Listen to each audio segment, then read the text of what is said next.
Assalamualaikum warahmatullahi wabarakatuh. Di mata kuliah analisa laporan keuangan di pertemuan kelima, kita akan membahas mengenai posisi posifa pada laporan neraca, yaitu liabilities. Kita akan membahas mengenai pengertian dan jenis liabilities.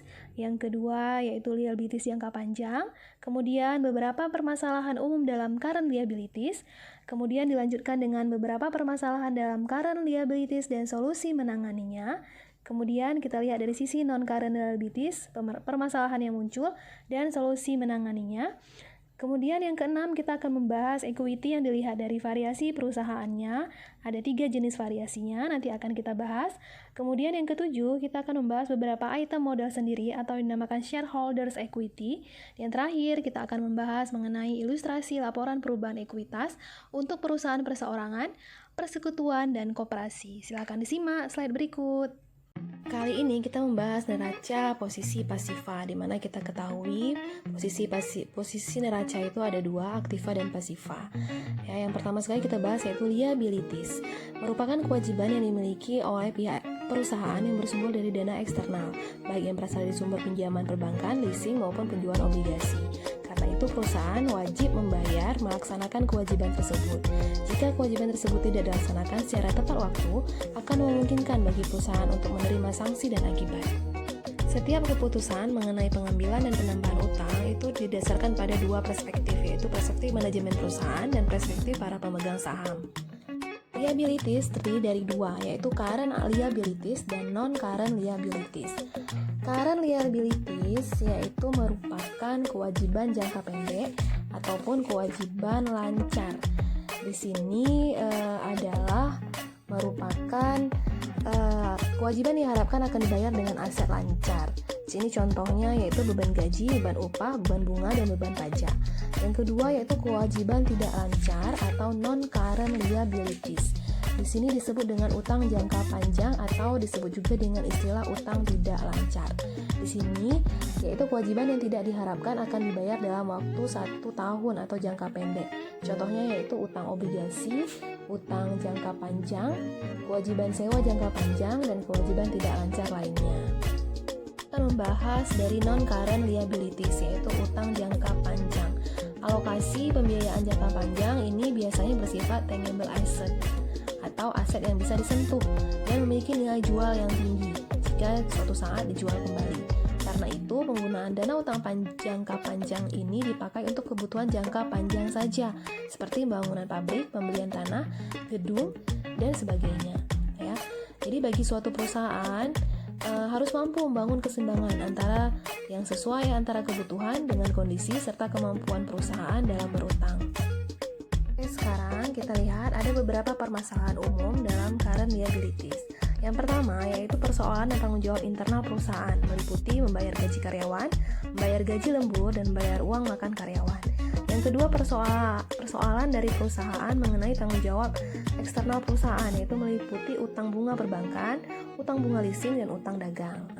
Di sini juga ada beberapa permasalahan dalam current asset dan beserta dengan solusinya. Yang pertama yaitu kondisi keterlambatan dalam membayar cicilan bunga.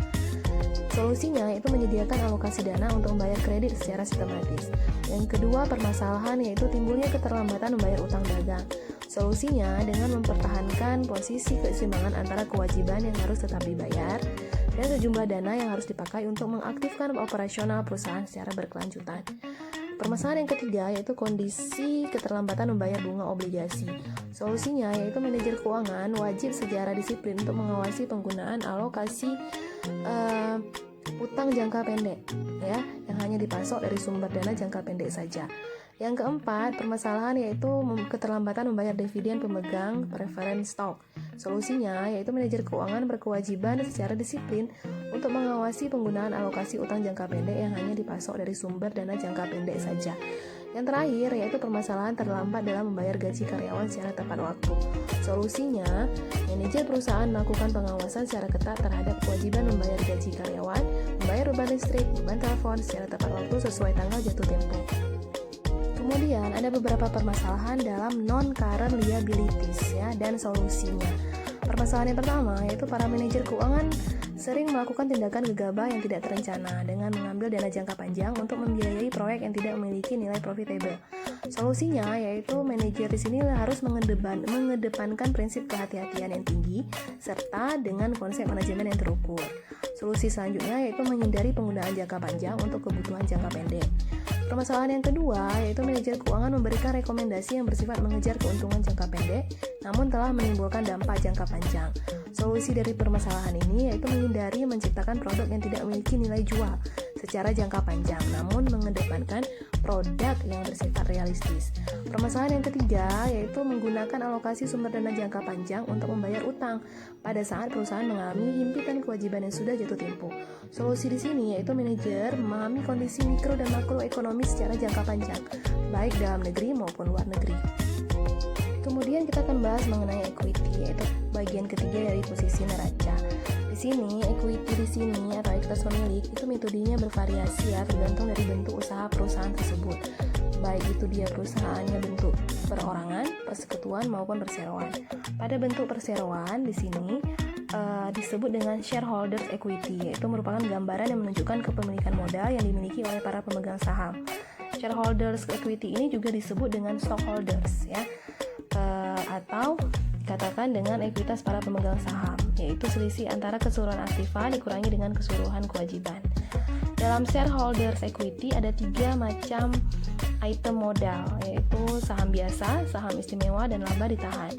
Saham biasa atau common stock adalah surat berharga yang dijual oleh perusahaan yang menjelaskan nilai nominal, di mana pemegangnya diberi hak untuk mengikuti RUPS atau Rapat Umum Pemegang Saham dan RUPSLB yaitu Rapat Umum Pemegang Saham Luar Biasa, serta berhak untuk menentukan membeli right issue atau tidak, yang selanjutnya di akhir tahun akan memperoleh keuntungan dalam bentuk dividen. Yang kedua yaitu preferred stock atau saham istimewa, adalah surat berharga yang dijual oleh suatu perusahaan yang menjelaskan nilai nominal di mana pemegangnya akan memperoleh pendapatan tetap dalam bentuk dividen yang akan diterima setiap kuartal atau 3 bulanan. Yang ketiga yaitu laba ditahan. Laba ditahan adalah jumlah laba masa lalu yang tidak dibagikan kepada pemegang saham, kelebihan pembayaran dividen atau kerugian yang terjadi beberapa tahun yang akan menghasilkan saldo laba ditahan yang negatif atau yang disebut defisit. Laba ditahan dapat berkurang karena penebusan atau penarikan kembali modal saham dan penerbitan dividen saham.